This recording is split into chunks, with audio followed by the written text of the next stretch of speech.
भारत को बड़ा झटका लगा है। 2 हफ्ते पहले जब मैंने इंटरनेशनल एक प्राइम टाइम किया था उसके अंदर मैंने आपको बता दिया था कि बांग्लादेश, देखिए हमारी विदेश नीति का बेड़ा गर्क है और ये बार बार चीज़ें सामने आ रही हैं। अब हमारी विदेश नीति का एक और फेल्यूर सामने आया है कि बांग्लादेश, जिसके लिए हमने बहुत कुछ किया, भारत ने बांग्लादेश का हर मोड़ पर साथ दिया, लेकिन आज वही बांग्लादेश भारत को झटका दे रहा है। मोदी सरकार चाइना के आगे नतमस्तक है और चाइना से हाथ मिला रही है और चाइना पीछे रहकर हमारे आजू बाजू वाले देशों को मजबूत करके हमारे खिलाफ खतरा बना रहा है। सलाम, नमस्ते, सत श्री अकाल। मैं हूं रजा और आप देख रहे हैं रजाग्राफी की सबसे खास रिपोर्ट, अंतरराष्ट्रीय प्राइम टाइम रिपोर्ट। एक वीडियो के अंदर दुनिया की तमाम बड़ी खबरें जो आपके लिए बेहद ज़रूरी है जानना, वो मैं आसान भाषा में, आसान ज़बान में आपको देता हूं। ठीक, अब मामला क्या है? बांग्लादेश के जो नए प्रधानमंत्री हैं, उन्होंने प्रधानमंत्री बनते ही भारत का दौरा नहीं किया, ये हमारा फेल्यूर है। उन्होंने चुना चाइना को और ये रही वीडियो, वो पहुंचे चाइना, ठीक है। और चाइना पहुंचने के बाद उन्होंने डील कर ली। तारिक रहमान जो बांग्लादेश के प्रधानमंत्री हैं, शी जिनपिंग से मुलाकात की और सीधा जो बांग्लादेश का दूसरा सबसे बड़ा मोंगला पोर्ट कल तक जो भारत के पास था, वो चीन को दे दिया। हजरात, मामला यह है कि बांग्लादेश के तारिक रहमान सरकार ने रणनीतिक रूप से अहम मोंगला पोर्ट के पास इकोनॉमिक जोन बनाने के लिए चीन के साथ एक डील की है। पहले यह जगह भारत के लिए दी गई थी, मतलब फाइनल किया गया था कि हम भारत को देंगे, लेकिन मोहम्मद यूनुस के शासन काल में इसे वापस ले लिया गया था। दोस्तों, इस समझौते पर तारिक रहमान की मौजूदगी में साइन भी हो चुके हैं। जो अपनी राजकीय यात्रा पर बीजिंग में थे, बांग्लादेश के अहम रणनीतिक क्षेत्र का चीन के हाथों में चला जाना भारत के लिए सबसे बड़ा झटका है। यह प्रोजेक्ट बंगाल की खाड़ी और दूसरे हिंद महासागर में चीन की बढ़ोतरी को और बढ़ा देंगे और रणनीतिक मजबूती देंगे। चाइना ने पाकिस्तान के ग्वादर से लेकर पूर्वी अफ्रीका में जिबूती तक बंदरगाहों में पैसा खर्च किया है ताकि ज्यादा से ज्यादा समुद्र में भारत को और तमाम दुनिया के देशों के लिए टक्कर बनने का काम करे। चीन कहीं भी कमजोर न पड़े। लेकिन एक बात पर मैं जोर देता हूं, कहां है वो टिंटू समुदाय जो बात बात पर प्रदर्शन करते हैं? अपने फाफा से पूछते क्यों नहीं कि ये चाइना जो पाकिस्तान को हथियार पे हथियार दिए जा रहा है, म्यांमार को हथियार दे रहा है, बांग्लादेश को हथियार दे रहा है, हमारे दुश्मनों को मजबूत कर रहा है, और तुम आरएसएस भक्त, तुम देश के गद्दार चाइना से नॉर्मलाइजेशन कर रहे हो। वाह रे भैया वाह। बांग्लादेश के प्रधानमंत्री ने चाइना के राष्ट्रपति से मुलाकात की, तो दूसरे पॉइंट पर आप ध्यान देंगे तो ये देखिए, खुद हिंदूवादी अखबार ने लिखा है, लेकिन गोदी मीडिया का कोई एंकर, मोदी की जो बेटी बनती हैं, मोदी के जो प्रवक्ता हैं, वो ये बात नहीं बताएंगे कि बांग्लादेश में विदेशी दखल रोकने में चाइना मदद करेगा। तारिक से मुलाकात में शी जिनपिंग ने भारत पर निशाना साधा।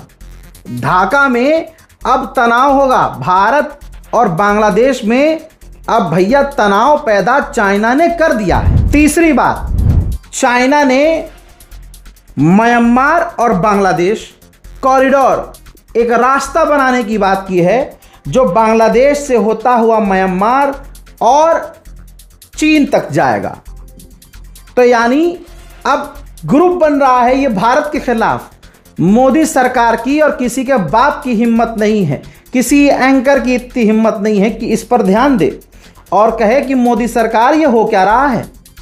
ये सब के सब ग्रुप बना रहे हैं और मुल्क में आप हिंदू मुसलमान करके मुल्क को तोड़ने की और कमजोर करने की आप कोशिश कर रहे हैं। अंधभक्तों का बाप भारत का रोज अपमान करता है।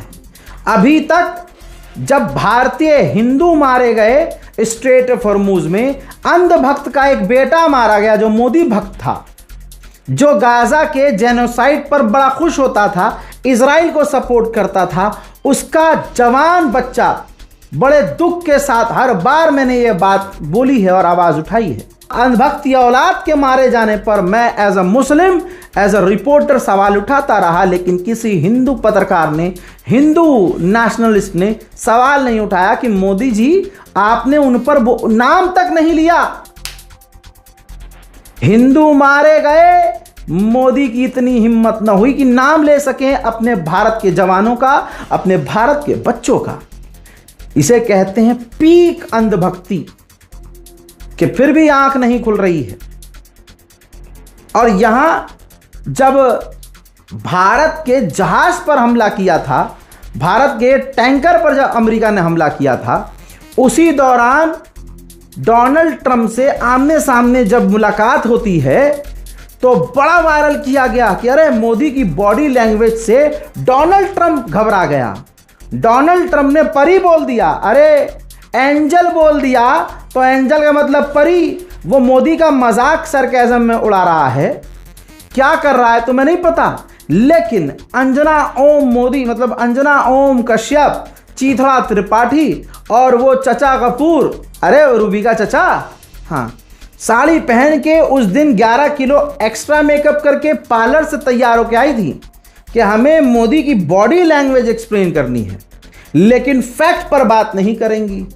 आज फिर से अमेरिका ने भारत को ब्लैकमेल किया है। देखिए, भारत, हम 5th जनरेशन का एडवांस फाइटर जेट बना रहे हैं, लेकिन सो कॉल्ड वो ना मेक इन इंडिया, हाँ, आपको पता है मेक इन इंडिया क्या है? कुछ भी नहीं है।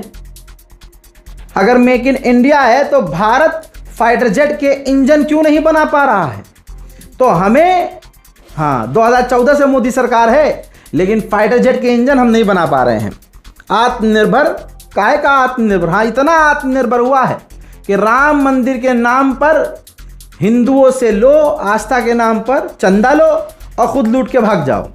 और जब सवाल उठे तो नेताजी कहें कि अभी सवाल ना करो, प्रेशर बना तो भले ही FIR हुई हो। लेकिन आप ये देखिए कि अब यही समुदाय जो दादा मानते हैं डोनाल्ड ट्रंप को और बड़े भक्त बनते हैं, एक बार फिर से अमेरिका ने भारत को ब्लैकमेल किया है। भारत को 5th जनरेशन का फाइटर जेट जो बनाना है, उसके लिए इंजन अमेरिका से लेने हैं। आपकी स्क्रीन पर यह रहा सबूत। तेजस के बाद जो हम 5th जनरेशन का फाइटर जेट बना रहे हैं, अमेरिकी कंपनी ने इंजन के हमसे 3 गुना ज्यादा पैसे मांगे हैं। यानी जो कीमत है उससे 3 गुना ज्यादा कि 5th जनरेशन के फाइटर जेट बनाओगे। अच्छा बेटा, भारत होके हैं 5th जनरेशन के, लाओ भैया 3 गुना पैसा देना पड़ेगा, तभी तुम हमसे फाइटर जेट के इंजन ले पाओगे। ये ब्लैकमेल भारत को करना नहीं तो क्या है? क्या यही है भारत की इज्जत अमेरिका की नज़रों में? लेकिन कोई भी पैखाना खोर, कोई भी पेशाब पीने वाला इस पर सवाल नहीं करेगा। भाई, जिनके खून में गद्दारी हो, वफा की उम्मीद उनसे कैसे करोगे? ये बीजेपी, ये देश में क्या क्या चल रहा है, इनसे वफा की उम्मीद करोगे? पाकिस्तान मुसलमान इस्लाम के नाम पर हिंदू सीधे साधे लोगों को बेवकूफ बनाकर, मुद्दों से भटकाकर, वोट हासिल करके या वोट चुराकर ये सत्ता बनाकर बैठे हुए हैं। ये रहा अखबार, इनकी औकात ये है। भाई, श्रीलंका के अंदर राम माधवन जो RSS का एक पूर्व लीडर है, ठीक, ये समझ लीजिए बीजेपी का नेता है। भाई, अखबार ने छापा है, अंग्रेजी अखबार में छपा है कि श्रीलंका में पाकिस्तान की डेलीगेशन से बीजेपी के नेता ने मुलाकात की। और भाई, बैक चैनल से बात हो रही है, बिल्कुल हो रही होगी, क्योंकि RSS के नेता इस बात को कहते हैं। बहरहाल, फिर भाई उस आर्टिकल को राम माधवन ने शेयर करते हुए सफाई दी है कि भैया हम तो किसी और मुद्दे के लिए गए थे और किसी और मुद्दे पर बात करके आए हैं, पाकिस्तान से हमने कोई मुलाकात नहीं की है। लेकिन सच्चाई सबको पता है कि देश के गद्दार कौन है। लेकिन जब गद्दार सत्ता में बैठे हों तो ईमानदारों को गद्दार कहा जाएगा। अब इन्होंने तो सफाई दे दी कि नहीं नहीं ऐसा नहीं है, हाँ जनता जैसे चू है। अभी मैं इनकी खोलता हूं अच्छे से। अरे बाप रे, ये तो धोती खोल रहा है। पूरी खोलेंगे, रुकिए भाई। ये मुलाकात आजकल की है, ये लेटेस्ट खबर है कि इन्होंने पाकिस्तान से श्रीलंका में जाके बात की और पकड़े जाने पर ये मुकर गए। अब आरएसएस आइडियोलॉजी क्या है? 14 जून 2026, ज़्यादा पुरानी बात नहीं है, अभी कुछ दिन पहले की बात है। 14 जून 2026 को ये देखिए एबीपी ने क्या खबर क्रैक की कि आरएसएस के जो चीफ है मोहन भागवत, उन्होंने कहा कि अगर पाकिस्तान को हराना है तो बातचीत के दरवाजे खुले रखने होंगे। खुल गया, खोल दी धोती अच्छे से। ये है औकात इनकी, ये है इनकी असलियत, ये है इनकी देशभक्ति। और इसके इस बयान के बाद आरएसएस बीजेपी के नेता श्रीलंका में जाकर पाकिस्तान से मुलाकात करके आता है, बातचीत करके आता है और फिर यहाँ पकड़े जाने में पलट जाता है कि नहीं नहीं ऐसा कुछ नहीं है। ये है इनकी देशभक्ति। और क्या कहा कि पाकिस्तान को हराना है तो पाकिस्तान से बातचीत जारी रखनी होगी। लॉजिक है इस बात में? क्या लॉजिक है भाई? ये तो वही वाली बात हो गई कि भाई साहब अगर अपनी इज्जत कार्यों से बचानी है तो उनके साथ संभोग प्यार से कर लेना चाहिए। भाई यही तो बात हो गई।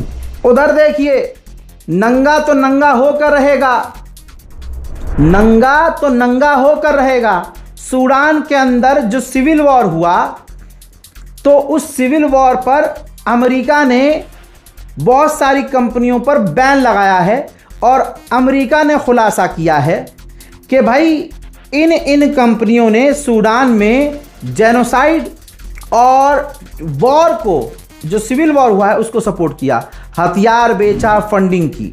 अब ये रही रिपोर्ट, फर्स्ट पोस्ट की रिपोर्ट है। अमेरिका ने भारतीय फर्म्स और भारतीय सीईओ को भी बैन कर दिया है और कहा है कि सिविल वॉर के अंदर जो सूडान में हुआ, भारतीय कंपनियां और भारतीय कंपनियों के सीईओ और मालिक भी शामिल थे। अब अगर है अंधभक्तों के बाप में दम तो ट्रंप का विरोध करके दिखाए। हजरात, अगली खबर यह है कि श्रीलंका को अमेरिका ने एडवांस सैटेलाइट प्रोवाइड की है। खुद दुनिया को हथियार बेचे तो आतंक नहीं है, लेकिन दूसरा अगर पैसा कमाने के लिए पटाखा बेच दे कहीं तो वह आतंकवाद है। वहीं पड़ोसी मुल्क पाकिस्तान के कराची में भीड़ भाड़ वाले इलाके में आतंकी हमला हुआ, जिसमें 6 आतंकवादी और 4 सैनिक मारे गए, कई और लोग बुरी तरह से घायल हुए। इल्ज़ाम पाकिस्तान ने अफगानिस्तान पर, तालिबान पर लगाया और फिर अफगानिस्तान बॉर्डर के अंदर बताया कि हमने घुसपैठ करके ऑपरेशन चलाया, जिसमें हमने 29 से 30 तालिबान के आतंकवादियों को कत्ल किया। उधर भारत पर बड़ा इल्ज़ाम लगाया पाकिस्तान के डिफेंस मिनिस्टर ने। कहा कि दवाइयां जो अफगानिस्तान को भेज रहा है भारत, दवाइयों के डब्बे में ड्रोन के पार्ट्स और ड्रोन भारत ने अफगानिस्तान को दिए, जिसका इस्तेमाल अफगानिस्तान पाकिस्तान पर हमला करने के लिए कर रहा है। भैया सही है, हम तो हक के भी डब्बे में दे देंगे तो तुम तो यही कहोगे कि भाई ये तो भारतीयों ने जो है परमाणु बम भेजा है हमारे खिलाफ। अरे भैया, अफगानिस्तान के हालात इतने बुरे हैं कि भैया वहाँ दवाई, ह्यूमैनिटेरियन एड भारत अभी से नहीं भेज रहा है, तब से भेज रहा है जब से तालिबान को आतंकवादी कहने वाले हमारे जो सीएम साहब हैं, है ना, एक सीएम साहब हैं, उन्होंने कहा कि विपक्ष की पार्टी तालिबान को, सब आतंकवादियों को सपोर्ट करती है। भाई उसी आतंकवादी संगठन को अब कबूल करते हुए हमारी मोदी सरकार दिल साफ कर चुकी है और अफ़गानिस्तान से रिश्ता मजबूत कर रही है। और अफ़गानिस्तान के हालात बड़े बुरे हैं तो दवाइयां हम भेज रहे हैं, उन्हें एम्बुलेंस भी दी हैं। तो तुम्हें क्या लग रहा है कि एम्बुलेंस के अंदर भी हमने परमाणु और न जाने क्या क्या हथियार दे दिए होंगे? ये तो बेतुकी बात है भाई। आप पाकिस्तान अपने आप को बहुत मजबूत कहते हैं तो सीधा फाइट कीजिए, किसी प्रॉक्सी की क्या ही ज़रूरत है या इल्ज़ामात की क्या ज़रूरत है? आप सीधा सीधा अटैक कीजिए, अफगानिस्तान से, तालिबान से सीधा लड़िए। बहरहाल जो पाकिस्तान कर रहा है वो दुनिया को पता है, लेकिन पाकिस्तान अपनी फ़ौज को किसी भी हालत में कमज़ोर होने नहीं देना चाहता। पाकिस्तान ने बेहतरीन कदम उठाया है, किसी भी देश के लिए ये बहुत इम्पोर्टेंट है। पाकिस्तान ने अपने फौजियों की सैलरी 25% बढ़ा दी है।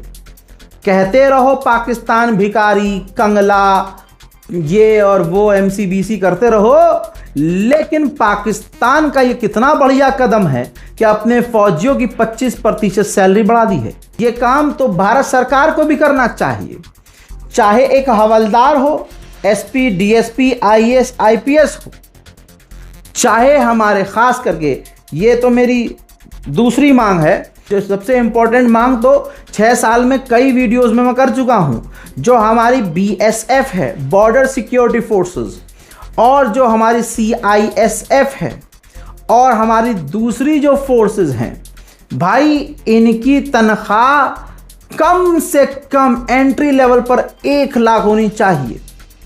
1 से 2.5 लाख के बीच इनकी तनख्वाह होनी चाहिए। अगर कोई शहीद होता है तो भाई कम से कम 2 करोड़ रुपया वो डिजर्व करता है कि सरकार उसे दे, और सिर्फ ऐलान ना करे, ऐलान करके पीठ ना थपथपाए, तुरंत प्रभाव से शहीद होने के 1 हफ्ते के अंदर अंदर उसके माँ बाप को, बच्चों को, वालिदैन को, घर वालों को 2 से 3 करोड़ का मुआवजा मिलना चाहिए।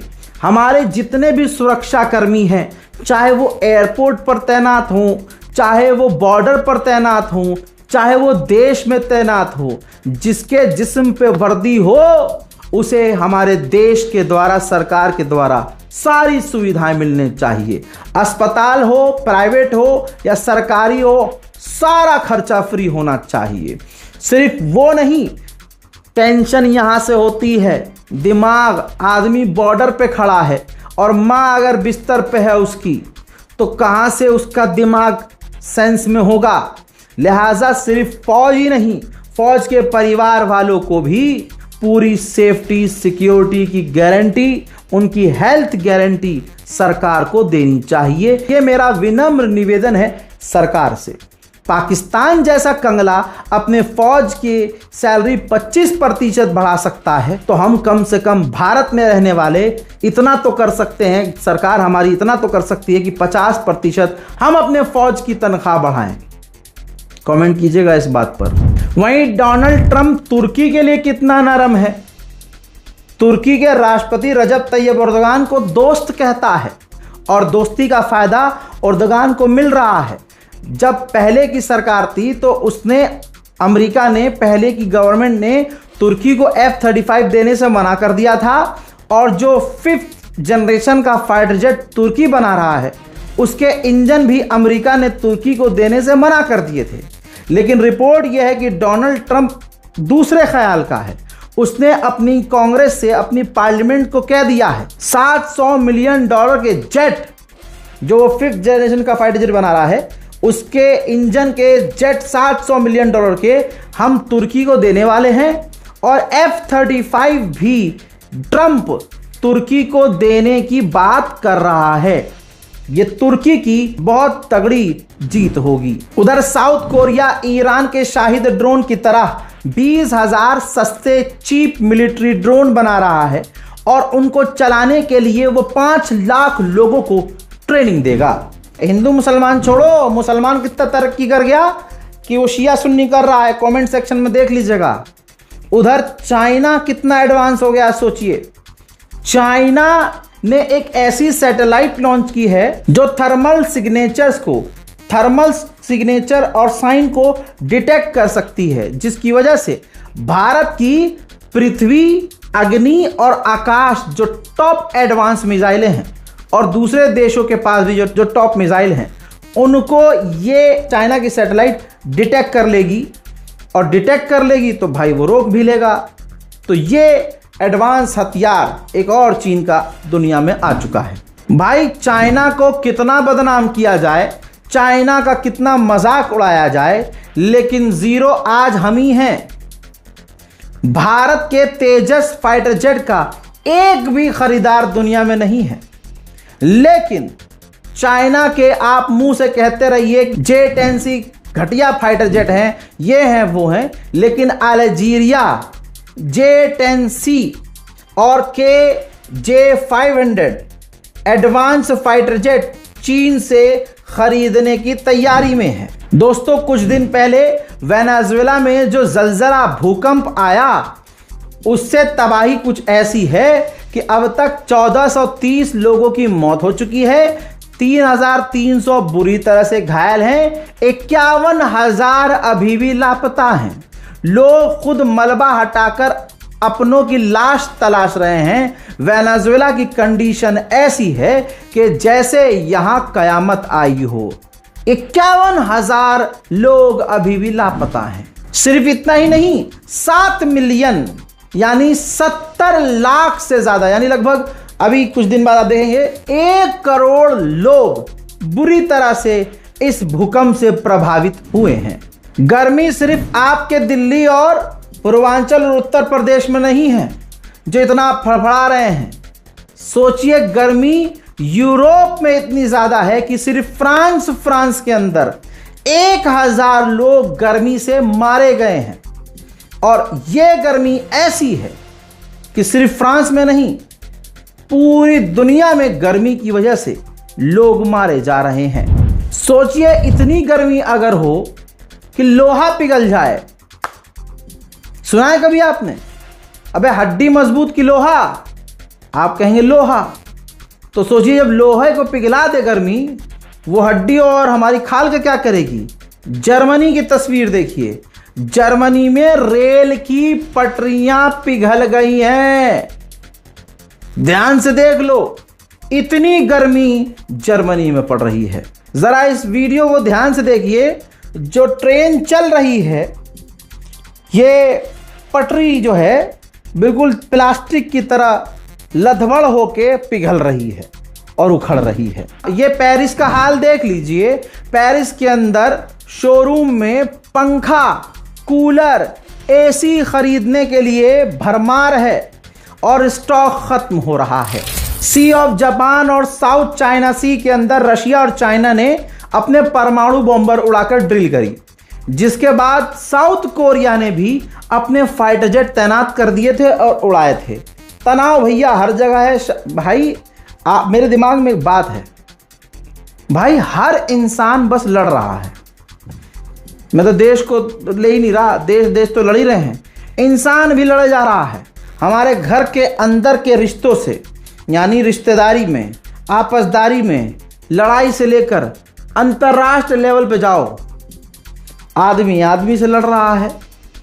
ये मोहल्ले वाले वो मोहल्ले वालों से लड़ रहे हैं, ये शहर वाले वो शहर वालों से लड़ रहे हैं, ये देश दूसरे देश से लड़ रहा है। कुछ नहीं, किसी के पास कोई लड़ाई नहीं तो हिंदू मुसलमान कर रहा है। अरे हिंदू मुसलमान से आगे बढ़ गए हैं, मुसलमान से लड़ रहा है। कोई यजीद को सही बता रहा है, नौजुबिल्लाह। अब हुसैन को तो गलत बता नहीं सकता, तो बस एक समुदाय, शिया समुदाय, उसको टारगेट करने के लिए जो बचपन से जहर सिखाया गया है हमें, जहर उगल रहे हैं। वो उधर से शेर मार रहे हैं, हम इधर से शेर मार रहे हैं। वो रील इधर से बना रहे हैं, ये रील का जवाब इधर से दे रहे हैं।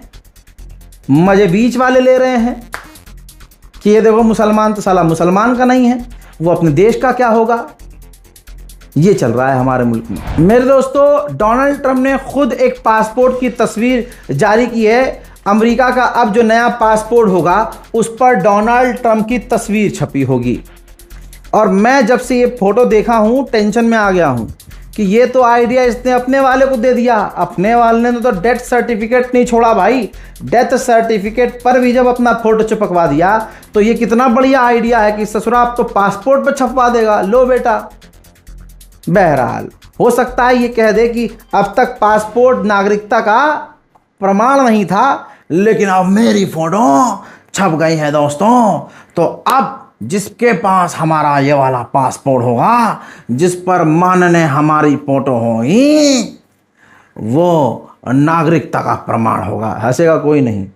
अंतर्राष्ट्रीय प्राइम टाइम रिपोर्ट में आज और अभी के लिए इतना ही। इस रिपोर्ट को शेयर कीजिए, मोहब्बत बांटिए, गुस्से को कम कीजिए, नफरत को कम कीजिए, नफरत का चश्मा उतारिए, अच्छे इंसान बनिए, तभी अच्छे हिंदू, तभी अच्छे मुसलमान आप बन सकेंगे। वसलाम, जय हिंद।